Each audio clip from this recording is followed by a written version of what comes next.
I headphones. just said to him, hello. Hello, how are you? Hello. All right. Well, welcome to another episode of You Don't Know. Today we're on air with Dave Marrow from the UK, and we're here to hear an enticing story. We've been following Dave for some time now, and David, your first appearance on the Bases project was Bases number 37. Sorry, 7. I think it was just 7. Bases number 7. Okay. Hello. How are you doing?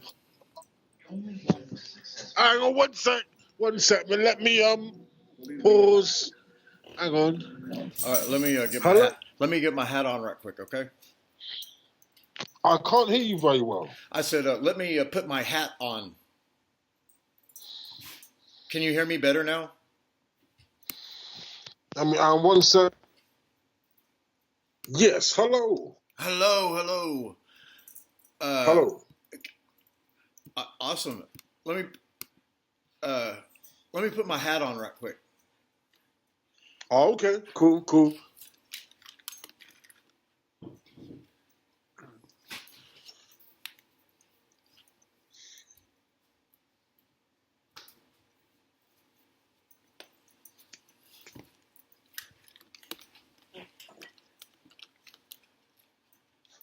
How's it going, Dave Marrow? Yes, not too bad. How are you, Ayin? Awesome. How do you say your name? Tell me how to say your name. Ayin. Cool. Ayin. Like A period, N period. You know, like initials. Excellent. How's your day been? Well, man, I'm just now waking up. It's about like 10 o'clock right here in Austin, Texas. 10 o'clock in the morning. Wow. So it must be like about 2 o'clock where you're at? Almost 3. Almost 3. Okay, cool. How's everything been going over there in merry old England?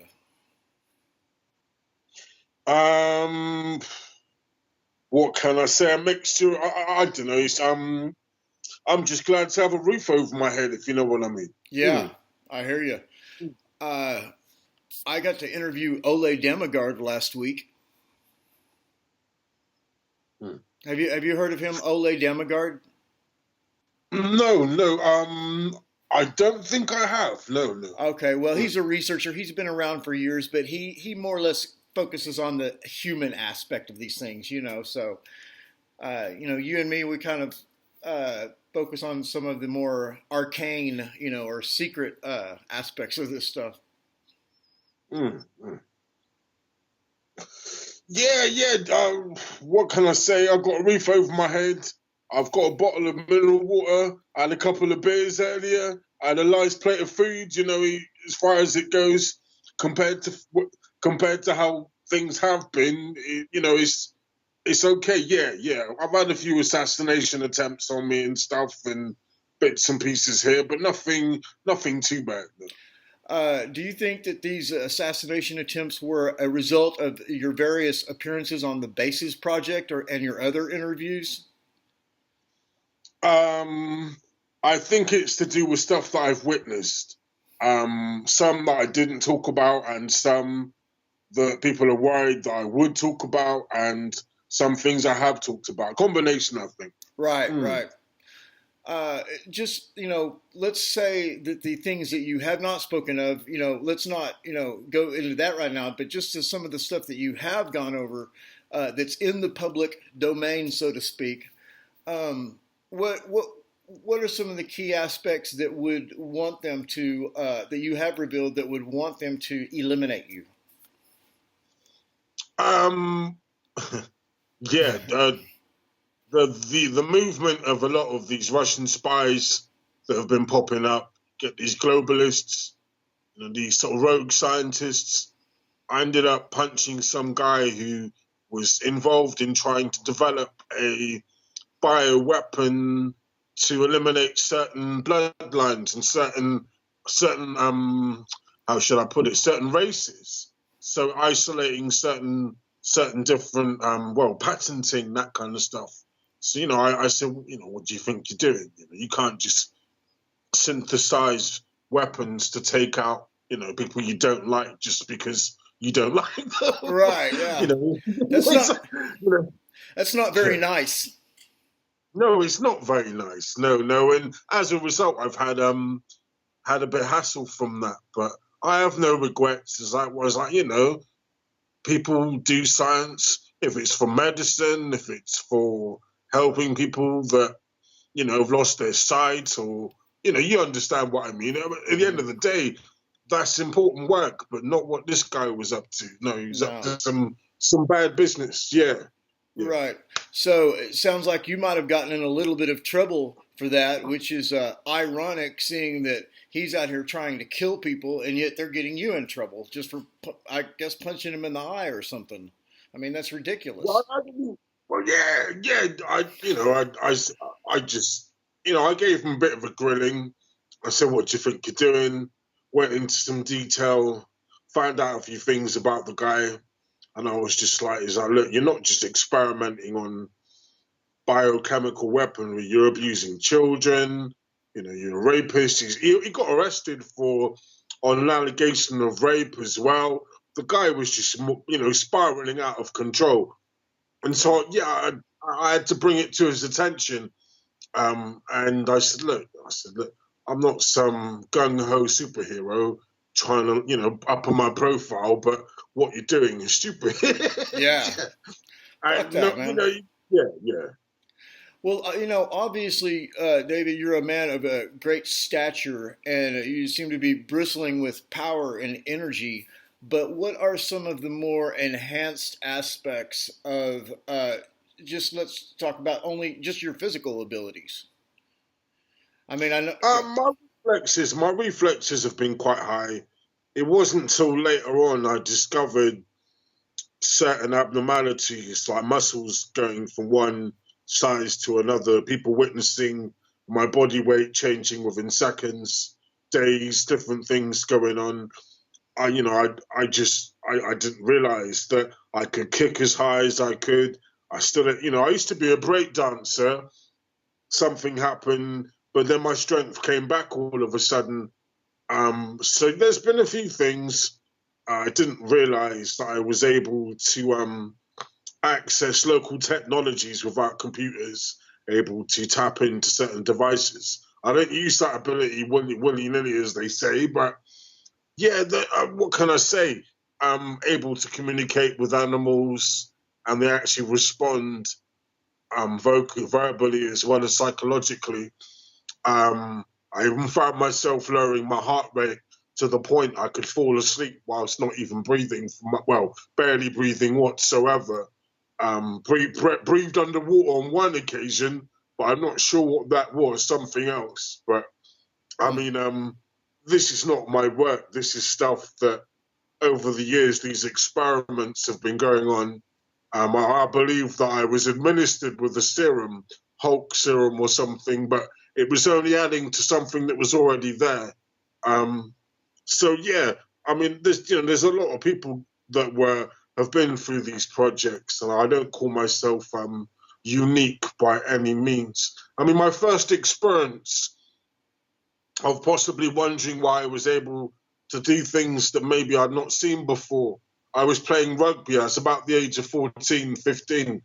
And I get into a rugby scrum on just the side of the pitch. There's this girl stood on the side. So I start pushing the scrum back. As we push them back about 10, 20 yards, I basically, we won the scrum. So I look back, looking to see my friends and thank them for helping me push in the rugby scrum. Realised when I look back, I was the only one pushing. So yeah, there's been a few things. Wow. Yeah. Wow. Yeah. I mean, yeah, there's being able to throw a rugby ball from one end of the pitch to another, clearing the fence and stuff like that, just sort of. But yeah, don't get me wrong. I've had a lot of teachers over the years as well, being able to speak different languages, understanding languages, able to. There was one particular occasion I was in a pub one night and stupidly got into a fight. Something kicked in, training or something. My hand did a circle in front of this guy's face, and I just tapped him. bounces off the wall, falls on the floor, passes out. I was like, looking at him, I sort of think it wasn't the punch that was powerful, it was the fact that something in me put him into a trance. I'm not a hypnotherapist, I'm not a hypnotist. I didn't really know what had happened, but everyone sort of looked at me and goes, "How did you do that?" And so I quickly ran out with my friends. "Come on, Dave, the police will turn up." So we basically goes running out the back of the pub thinking, yeah, I can't be doing with getting arrested. I got a good job at the moment. So yeah, it was, that was, yeah, I can't, I got to pay the bills. Yeah, right, of course. But yeah, in weight training, from about the age of 14, I was pushing 125 kilograms as light repetitions, which isn't too bad for a 14-year-old at that age. Just different things like that, reflexes, being able to do these breakdancing moves that I'd not really trained in. Just wondering how I could do certain things, but let me ask you right quick for my own benefit, but also for, of course, our American viewers. How many kilograms was it that you were pushing as a 14-year-old boy? And you're talking about the bench press? Bench press, yes. Okay, all right. I was about 14, about 125 kilograms to 130. And the thing, it wasn't that that's a particularly phenomenally large amount. It was the fact that it didn't really weigh much in my hands. I just didn't have any more weights to put on. For a 14-year-old. How many pounds is that? How many pounds is 125 kilograms? Conversion, I don't know. That's one thing that I have noticed. Some of despite all these abilities, being able to do this, do that, I struggle to count to 10. As well as there are certain abilities, there are certain disabilities that come with certain things. I don't know exactly in pounds how many pounds that would come to. But okay. Well, let me tell you this, and I, of course, have the ability to edit this. And so I'm going to, because I didn't know that I was going to get you, we didn't have this scheduled. And I was just thinking, man, if I call him right now, maybe I'll get lucky. And there you are, just magically. I'm going to run to the refrigerator and get a beer. And I'm also going to do a calculation because I want to know how many pounds that is, because that's going to help me put this in perspective. Because although I'm not a large, man like yourself, I have some experience with weight training, and I think that's going to really offer an interesting, because I think that's a lot, truthfully. I mean, especially for a 14-year-old boy, 125 kilograms. I suspect it's a lot. Just give me a second. I'll be right back. Thank you, Aaron. Thank you. All right. Hello, Aaron.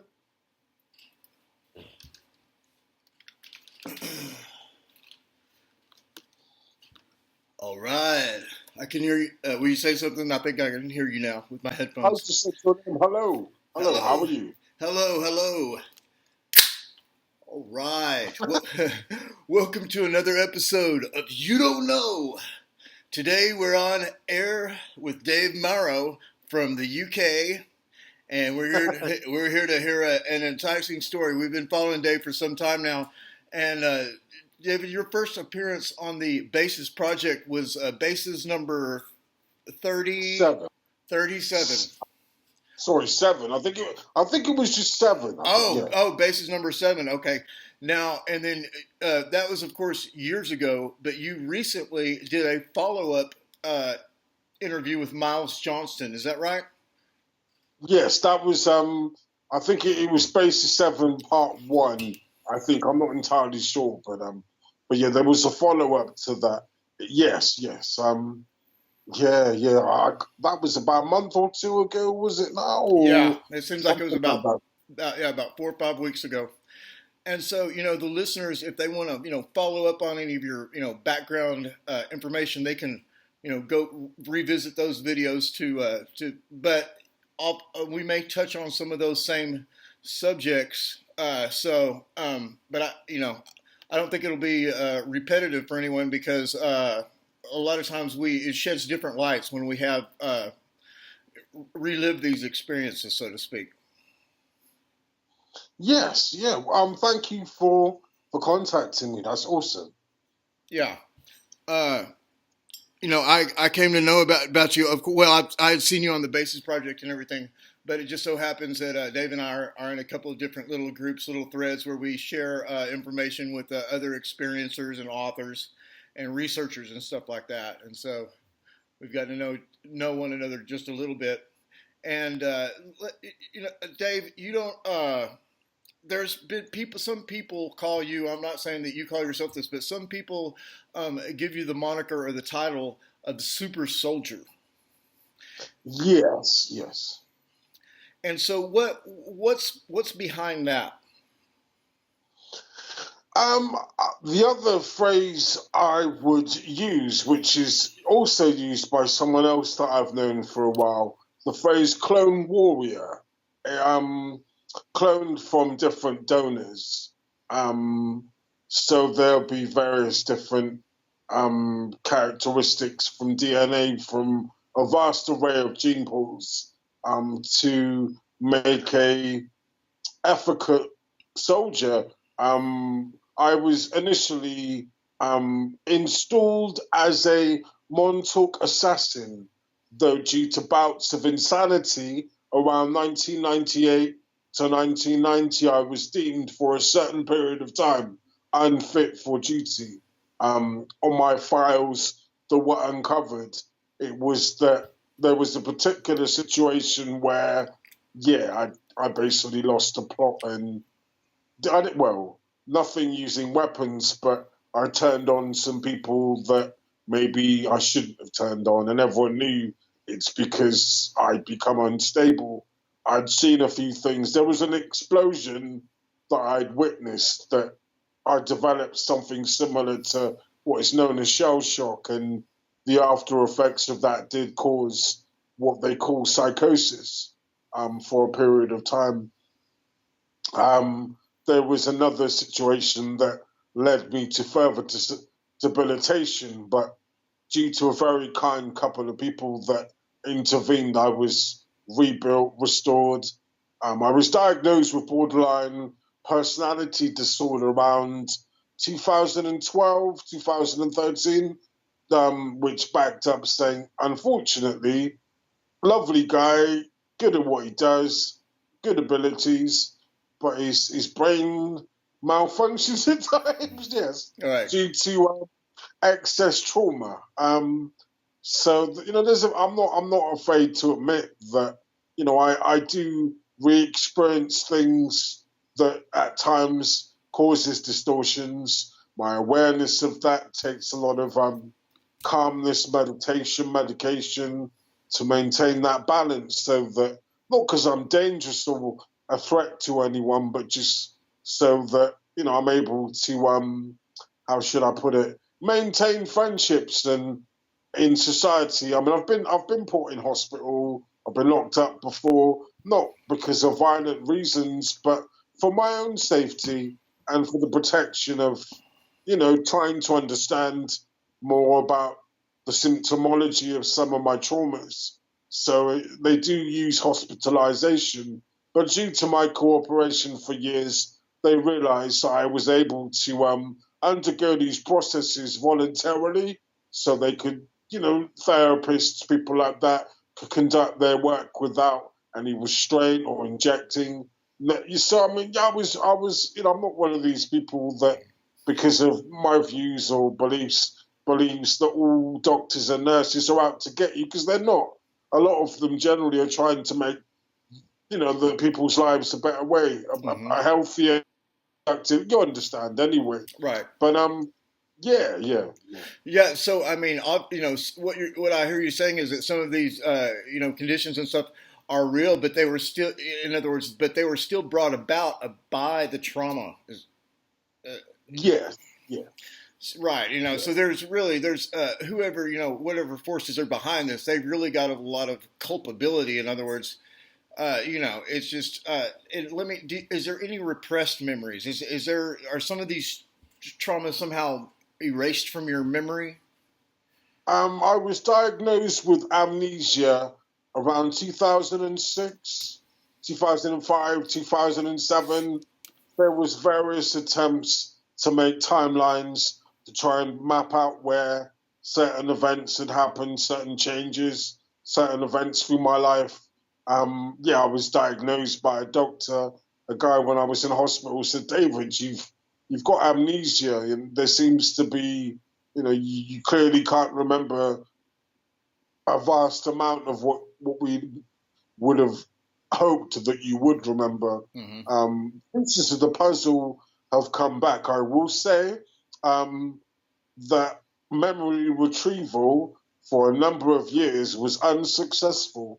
I ended up doing some work for the government after that, working in race equality, community work, community development, service user, consultancy, and I was further reconditioned for a period of time, which is where it led to some of the findings. I was basically sent in to do case studies for ethnic minorities, people from Poland coming into the UK, different parts of the world, working in this country, to find them ways of adapting to language, accessing services, ways of working with different people. But also, one of the things that an area I found myself working in, was looking into the extremities of people that had been living in severe states of poverty, not mainly ethnic minorities,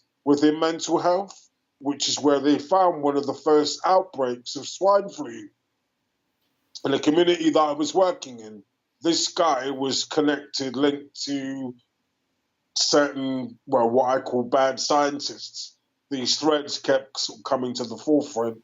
I didn't realize that as much as I was working in community development, I was also being conditioned for, government projects.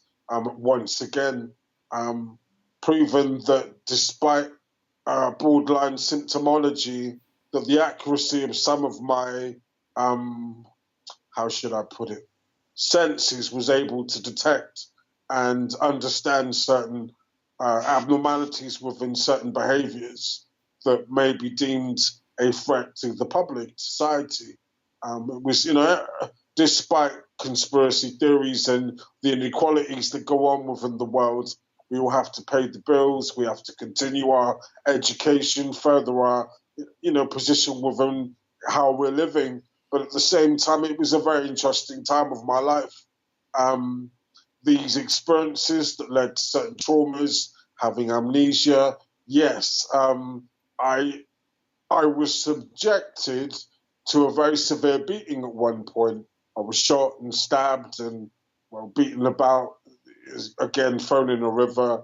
My life was restored. I was brought back pretty much from the dead. No fiction involved. I can't really go into much more detail about that.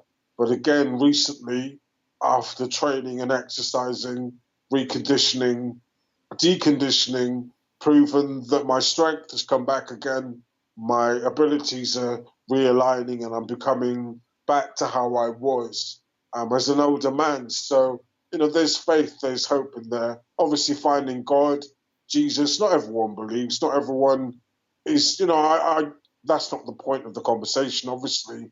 I've met a few people over the last, particularly 3 years, that have helped me retrieve certain memories. There was a soldier that came forward, had some valuable information for me from the Scottish times of my life. I found out that what was on the Orkney Islands was a lot deeper than what I originally understood or believed. I thought it was just, abuse and, there was torture and things, but what I then came to recall afterwards was some very, how should I put it, unexplainable eventualities, things talking about incubation of different generated life forms, experiments using, there was this dust, this nano dust that can readapt to the bloodstream to connect, to interface. It was a new technology that they somewhere had come from. But as a little child on the island, cutting out some of that for the simple fact, I want to go off on a tangent, that the nature of my abuse was more futile than what I'd originally imagined. But as in protection mechanisms, defense mechanisms, that when we're growing up, through education, through learning to develop, there's no time to reflect on these things when you're in the classroom, you're eating your dinner, you're socializing with your friends. It's only until later on in life, as many have found, that recall or explanations for some of these traumatic symptomology. I get psycho flashbacks a lot now, and I thought, flipping it, what was that? And there are times where I forget that I have PTSD, CPTSD, those kind of things going on. I forget from time to time. I think, what was that? What? And it's difficult to bring it into context, hence the existence of what they call psychosis. The lack of, it's quite exhausting maintaining an oversight over symptomology and conducting live, selling music, doing this, doing that, juggling all these different things to try and maintain. It's quite an exhausting process, but everyone from the truth movement, from targeted individuals to super soldiers, is probably going for exactly the same thing as what I'm explaining. And yes, answering your question, the retrieval of memories for many years was unsuccessful. Yes, some things will come back. There have been flashbacks. I've written things down. Some things have come back. I'm able to remember more about other people than actually myself, is what I found. That's quite strange, but that's interesting. Yeah. That's very interesting, and a little bit of synchronicity. You mentioned the Orkney Islands, and although I'm sure everyone over there knows what that is, maybe not too many people over here do. And it's fascinating that my grandparents used to go visit a friend regularly, in the Orkney Islands. And I just have a resonance with the Orkney Islands, and I was given a book as a child. It came from the fan. It's called the Orkney Inga Saga, and I think it had to do with the Vikings that were in this area. But there's some inscriptions and runes and stuff, and I actually have a symbol tattooed on my back that's from the Orkney Islands. Yeah, isn't that fascinating? Wow. Yeah, it's wow. Yeah, it's like a sigil, and then it has a snake going through it. And it's like, no telling how old, yeah. So that's fascinating. Sorry. Oh, no, that's it. And that's all I had to say about that. Now, were you living in the Orkney Islands as a child? Yes, I was. From about the age of 4 to about the age of 8 to 9. Went to primary school there. Do you know what? Despite all the things that went on, this is going to sound a bit crazy, I used to have a phobia about compasses, and I never knew why. When I was really young, I was stabbed through the head. There's a scar mark just there. It's difficult to see on camera. I didn't realise why I had numbness across the front of my face. When I stabbed with a compass, and it actually went right through, almost coming out the other side. As I grew up, I used to get these picture memories of a compass, almost right here, like a sort of picture, not a vision, but a sort of PTSD style memory. And I thought, why don't I like compasses? They're just a tool we used for, carpentry, that kind of stuff. And then, I came to realize that a certain member of my family, again, there was a brutal beating that I took as a young child. I was stabbed, I was tortured, beaten around, left in a ditch by, caregivers, as they say. Again, several near-death situations on the Orkney Islands. But one thing I will say is that the archaeology, the scenery, the in-depth history, the ancient history that goes on in the Orkney Islands is immense. Like you were just saying, it's a beautiful place. And 99% of who lives there is nothing to do with anything that was abusive towards me. And I'm not trying to demonize an entire land by any means, and I like to make that clear. Yes.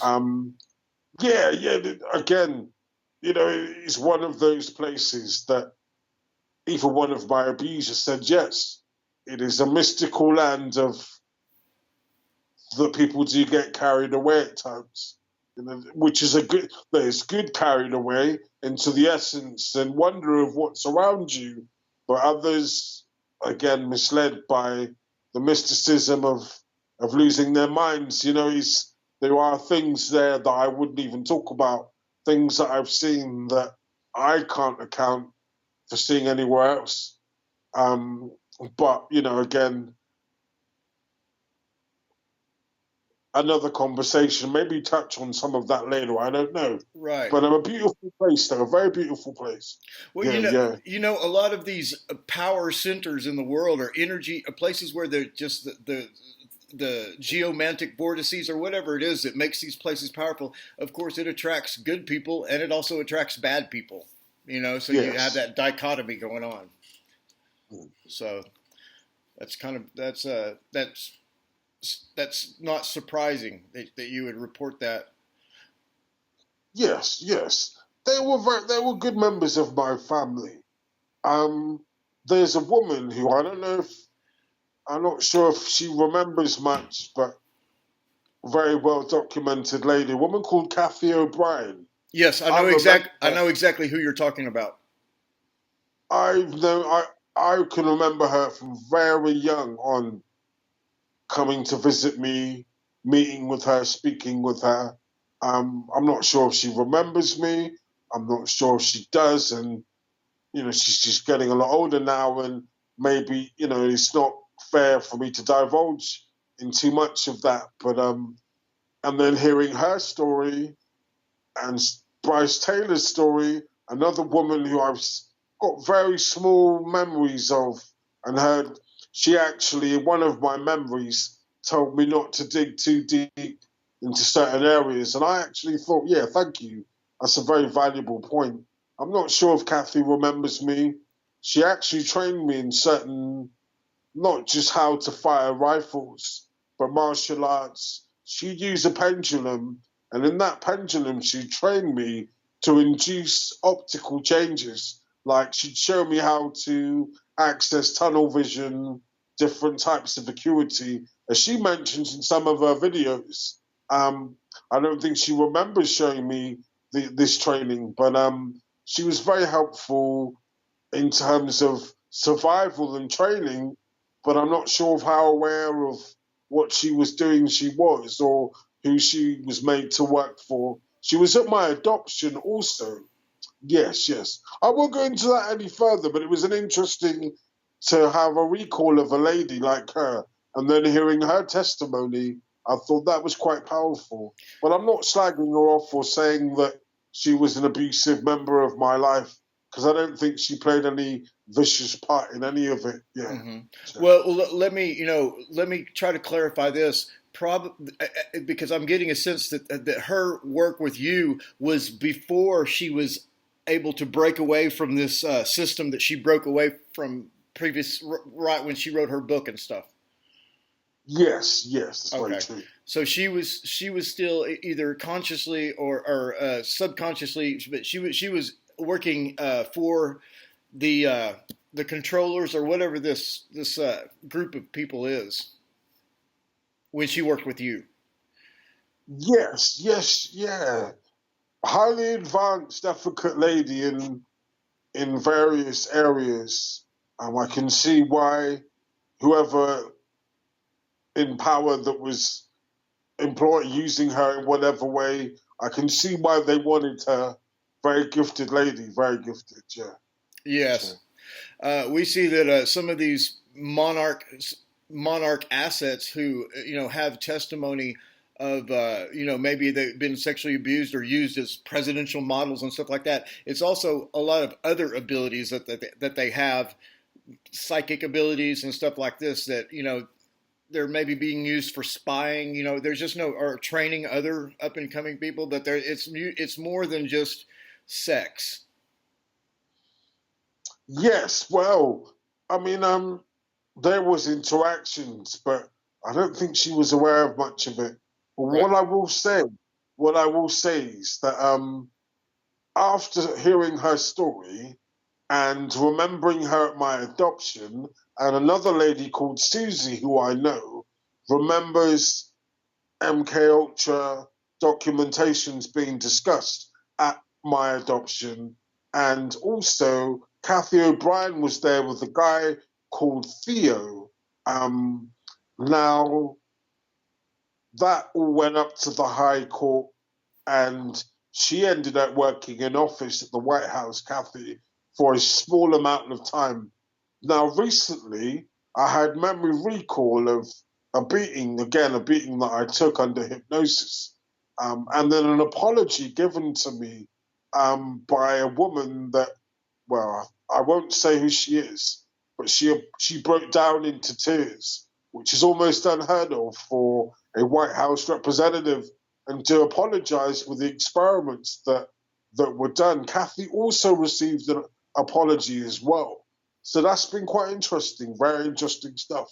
I never thought I'd see anything like that. So yeah, again, her story, when I was going through a lot of the side effects of radiation, some of the experiments that had happened, I used to cling on to her stories, consoled me through some very difficult times in my life.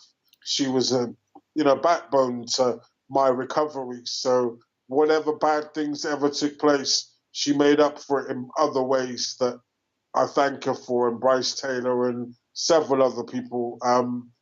Again, to hear an apology from a presidential candidate actually saying, really sorry about this, it's not acceptable. Bill Clinton made a formal apology to certain members of the U.S. Yes, he did. Yes, I remember that was in the news. Yeah. But anyway, I won't go too much into that. But what I'll say is, I am. Some people say, how can you forgive such things? I say, well, it's more that I've never seen anything like that ever. So it's a bit like Hitler turning around and saying, "Oh, really sorry about what I've done." You never hear it, but no, different comparisons. You make comparisons, but Yeah. what I mean is, it's almost a testimony to the goodness of the human being, when that somebody has been reduced to treat and somehow conditioned themselves to treat others this badly, to be involved in these things, but yet they still weren't able to completely get rid of that person's humanity, to where they maybe grew a conscience later or something like that and felt remorse. Yes, definitely. What I did find out, which changed everything, was that some of the reasons for my amnesia and recall being unsuccessful was due to through hypnosis, certain barriers were created within my subconscious due to some of the information was too much for me from a very early age, and it would have hindered my development, and it would have ruined my life. I wouldn't have been able to live a life. I would have been a mess for such a long time. So that's something else that I found out. So yeah, this is the best interview I've had, actually. Thank you, Ian, for inviting me on. Man, you're welcome. We've been getting to know each other on that forum that we're both on.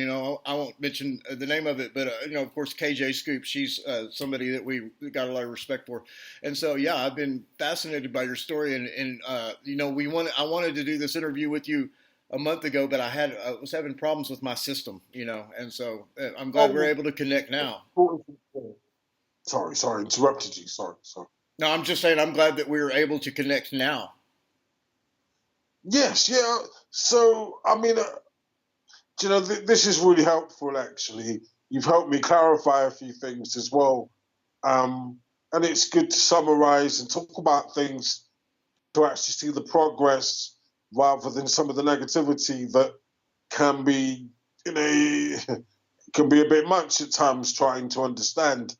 The resilience and the strengthening that comes from working through things is unrivaled, but you've helped me see a lot of positivity today. I thank you for that. You're welcome. And now let me ask you this question about hypnosis, because in your testimony and everything, obviously, hypnosis in the past was used as in a bad way, just like we know that the gun, it can be used for good or bad. And I am, kind of on the fence, not on my beliefs in hypnotism. I do believe it's real, definitely, but just the moral uses of it and stuff. But now, have you ever had any type of hypnosis to try to recover any of these memories that have been lost? I went to see a hypnotherapist once, and you know what she said? No, two actually, and they both said the same thing. What did they say? Said that I was already under hypnosis, and unless I found out who'd done it, they had no chance of working through any of it. It was almost like access denied. So, yeah. Fascinating. And some of us who are, in the community or whatever, trying to find these truths, it often comes around that we think, well, geez, I wonder if maybe I have somehow been hypnotized, or I have, have some suppressed memories. Because there's a reasons that people get into these subjects, and the reasons could be that they themselves have had some lesser form of this. I know through some of the research that I did a few years back, when I was quite new to waking up, quite new to finding out about the bigger picture, clarifying a few things. I remember, what was it they called it? Obviously, there was different types of radiation manipulation, certain refractions of energy, trigger warning, beta, theta, delta, alpha, different. Some of these waveforms used in the wrong way, like we were just discussing, can influence behavior through auto-suggestion, through phraseology, that kind of stuff. So you can actually get someone to do, within reason, a certain amount of things that they would actually not normally do. Yeah, go on. Let me bring up something to clarify that, because I did a blog on my site, and I think I've done a short video too about Patrick Flanagan, and he's the man who worked for the defense. He worked for all of the Pentagon and stuff like that. When he was 17 years old, he entered a science fair in Houston, Texas, and he invented a machine made out of probably parts from Radio Shack. This is in 1963, to find the location of every intercontinental ballistic missile on the planet.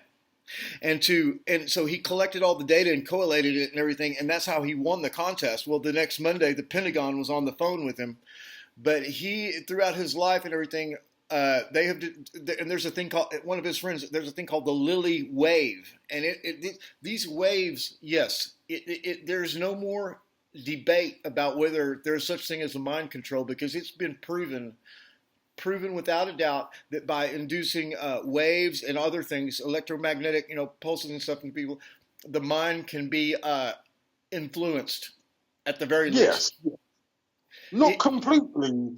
Right. I don't believe completely to the point that a subject will be totally immersed within mind control, because I believe that's a bit like someone not being alive anymore. Yeah, there's a failsafe. Bordering on that, yeah. There's a failsafe. In other words, the human mind does have a protection. I think it has something to do with the will. They can really do you bad, but they can't take it all away, somehow. No, they can't. Unless they were trying to totally wipe someone out, which happens in extremities, such certain cults and certain advanced conditioning, which is, an extremity. And even then, if someone manages to break free from that cult, there's still 5-10% conscious energy left to fight, to kind of restore and recover conscious levels. I mean, I remember reading about the 6 phases of.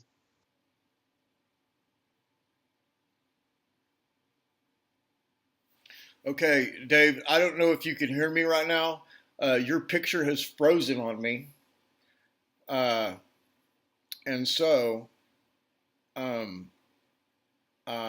don't know if you can hear me, or if you can see that, my hand is waving right now. I can tell you that on my side, I cannot hear you. Also, your picture is frozen.